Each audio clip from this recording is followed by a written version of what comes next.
Daily science dose physics में आज हम डिस्कस करने वाले हैं डोज नंबर 12 के ऊपर, जो कि आपका उस्मा से होने वाला है। ठीक है, और बाकी का जो डोज है उसका लिंक मैं डिस्क्रिप्शन में दे दूंगा, वहीं से आप जो भी बाकी के डोज है उसको आप देख सकते हैं। देखिए, जो यांत्रिकी है जो कि काफ़ी ज़्यादा इंपॉर्टेंट टॉपिक है, उसके भी टोटल डोज मैंने कंप्लीट कर रखे हैं, उसके भी लिंक मैं दे दूंगा। वहाँ से जो डिस्क्रिप्शन है वहीं से लिंक से आप जाके क्या कर सकते हैं, सभी डोज को देख सकते हैं, और जो साइंस का पोर्शन है उसका जो तैयारी है आपका स्ट्रॉन्ग बना सकते हैं। तो चलिए यहाँ पर क्वेश्चन नंबर हम 111 से स्टार्ट करेंगे।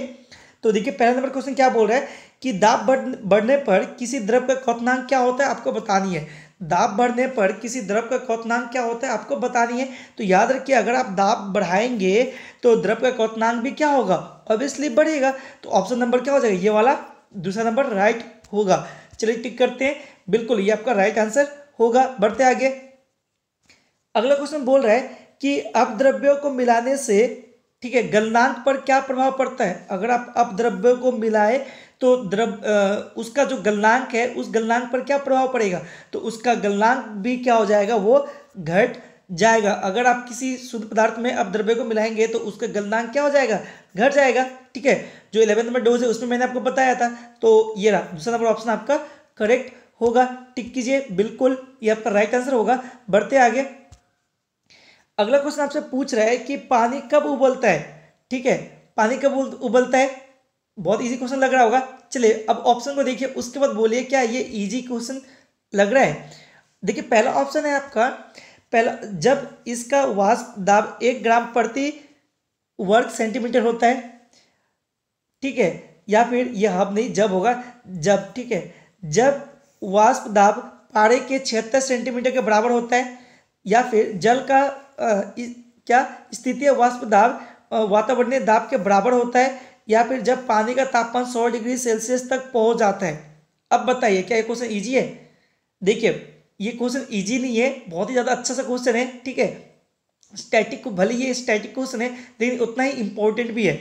तो इसका राइट आंसर क्या हो जाएगा, इसका राइट आंसर आपका हो जाएगा कि क्या हो जाएगा इसका राइट आंसर, इसका राइट आंसर हो जाएगा कि जल का स्थिति, ये जो स्थितीय वाष्प दाब है, जब वातावरणीय दाब के बराबर होता है तभी पानी क्या होती है, उबलती है। मतलब उसकी स्थिति का जो भी दाब है फिलहाल, ठीक है, और वातावरण का जो भी दाब है, दोनों अगर बराबर हो जाए तभी वो जल क्या होने हो गई, खौलना शुरू हो जाएगी। तो ये वाला ऑप्शन आपका राइट होगा। तो चलिए टिक करते हैं, बिल्कुल ये आपका राइट हो जाएगा। जल का स्थिति वाष्प दाब वातावरणीय दाब के बराबर होता है तभी जाकर क्या होगा, पानी उबलती है। ठीक है, अगला क्वेश्चन है कि पानी का त्रिगुणात्मक बिंदु होता है, पानी का त्रिगुणात्मक बिंदु होता है, आपको बतानी है। सबसे पहले तो आप ये समझिए कि आखिर त्रिगुणात्मक बिंदु होता है क्या है। देखिए, इसे इंग्लिश में हम लोग बोलते हैं ट्रिपल, ठीक है, ट्रिपल पॉइंट बोलते हैं, इसको क्या बोलते हैं, ट्रिपल पॉइंट। तो ये ट्रिपल पॉइंट या फिर त्रिगुणात्मक बिंदु होता है क्या है, तो याद रखिए कि कोई भी पदार्थ, ठीक है, कोई भी पदार्थ जब उस पदार्थ की तीनों अवस्था, सॉलिड, ठीक है, लिक्विड और गैस, ठीक है, तीनों क्या हो, तीनों की अवस्था आपस में बराबर हो जाए, ठीक है, तो जाकर उसको बोलेंगे, उस बिंदु को बोलेंगे क्या, त्रिगुणात्मक बिंदु। उसको क्या बोलेंगे, त्रिगुणात्मक बिंदु। तो त्रिगुणात्मक बिंदु जो है वो कितना होगा पानी का, तो याद रखिए पानी का त्रिगुणात्मक बिंदु होता है आपका 273.16 डिग्री सेल्सियस, सॉरी सेल्सियस नहीं, केल्विन के। ठीक है, तो आपका राइट आंसर क्या हो जाएगा, चलो ऑप्शन में देखिए, मैंने कितना बोला था, 273.16 है ना, तो 200, ये रहा 273.16 के जो होगा आपका जल का त्रिगुणात्मक बिंदु होगी। बढ़ते आगे, अगला क्वेश्चन आपसे पूछ रहा है कि किसी द्रव्य का वाष्पीकरण होने से उसका तापमान क्या होगा, ऑब्वियसली घटेगा। बहुत ही आसान क्वेश्चन था ये, कि किसी द्रव्य का वाष्पीकरण होने पर उसका तापमान क्या होगा, घट जाएगा। तो देखिए कौन सा ऑप्शन है, ये रहा, घटेगा। ये ऑप्शन आपका बिल्कुल करेक्ट हो जाएगा। चलिए टिक करते हैं, बिल्कुल आपका राइट आंसर होगा। बढ़ते आगे, अगला क्वेश्चन है कि वह ताप जिस पर बर्फ, पानी और वाष्प संतुलित में रहता है, तो उसे क्या कहा जाता है। अभी मैंने आपको बताया, उसको बोलेंगे ट्रिपल पॉइंट या फिर त्रिक बिंदु।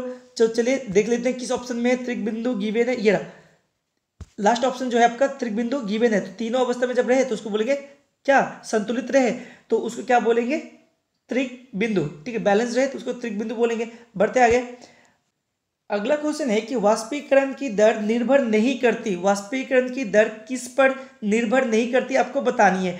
तो चलिए ऑप्शन पे देखते हैं। पहला ऑप्शन क्या है, देखिए पहला ऑप्शन है द्रव के ताप पर, बिल्कुल इस पे तो निर्भर करती है। द्रव के पृष्ठीय क्षेत्रफल, बिल्कुल जितना ज़्यादा क्षेत्रफल उतना जल्दी वाष्पीकरण। द्रव की संपूर्ण मात्रा पर, बिल्कुल इस पे कोई निर्भर नहीं करती, ये द्रव की जो मात्रा कितना है, कम है ज़्यादा है, इस पर वाष्पीकरण की दर निर्भर नहीं करती, यानी कि ये जो होगा आपका राइट आंसर होगा, इस पे निर्भर नहीं करती है। तो चलिए टिक करते हैं इसको भी, बिल्कुल ये आपका राइट आंसर हो जाएगा। ठीक है, अब आगे देखिए एक और था आपका क्या, वायु दाब पर, बिल्कुल वायु दाब पर भी वाष्पीकरण की दर निर्भर करती है। तो बढ़ते आगे, देखिए अगला क्वेश्चन है आपसे पूछ रहा है कि जो चावल को पकाने में कहाँ अधिक समय लगेगा। तो चलिए देखते हैं ऑप्शन में कहाँ पे ज़्यादा अधिक समय लगने वाला है। एक चीज़ आप समझिए कि हमेशा जो ऊंचाई, जितना ज़्यादा ऊंची जगह पे होगा ना, वहाँ पे ज़्यादा समय लगने वाला है चावल को पकाने में। तो चलिए देखते हैं अब ऑप्शन पे। तो देखिए पहला ऑप्शन आपका गिवन क्या है, पहला जो ऑप्शन आपका गिवन है वो है आपका क्या, समुद्र तट। ठीक है, उसके बाद समुद्र की गहराई पर, शिमला में, या फिर आगे के ऑप्शन को देखिए, या फिर माउंट एवरेस्ट पे। तो बिल्कुल माउंट एवरेस्ट आपका राइट आंसर होना चाहिए, क्योंकि माउंट एवरेस्ट जो है सबसे ऊंची जगह है। मैंने आपको बताया कि सबसे ऊंची जगह पे ज़्यादा समय लगने वाला है। तो चलिए इसको टिक करते हैं, बिल्कुल ये आपका क्या होगा, करेक्ट आंसर होगा। आगे देखिए अगला क्वेश्चन है कि किसी निश्चित द्रव्य के लिए वाष्पन की दर निर्भर करती है। किसी निश्चित द्रव्य के लिए वाष्पन की दर जो है वो किस पर निर्भर करती है, किस पर निर्भर करती है कि वाष्पन की जो दर है वो ज़्यादा होगी या कम होगी। तो द्रव के ताप पर मैंने बताया, उसके बाद वायु ताप पर भी, ठीक है, ये वायु ताप नहीं वायु दाब होगा। ठीक है, वायु दाब पर भी, तो बिल्कुल। आगे देखिए द्रव की खुली सतह के क्षेत्रफल पे भी, तो मैंने बताया कि बिल्कुल इस पे भी, उस पर उपरोक्त सभी। तो बस हाँ, अगर तीनों पे कर रहा है यानी सभी पे कर रहा है, तो आपका राइट आंसर क्या हो जाएगा, आपका राइट आंसर होगा उपरोक्त सभी पे क्या वाष्पन की दर, किसी द्रव्य का वाष्पन की दर निर्भर करती है।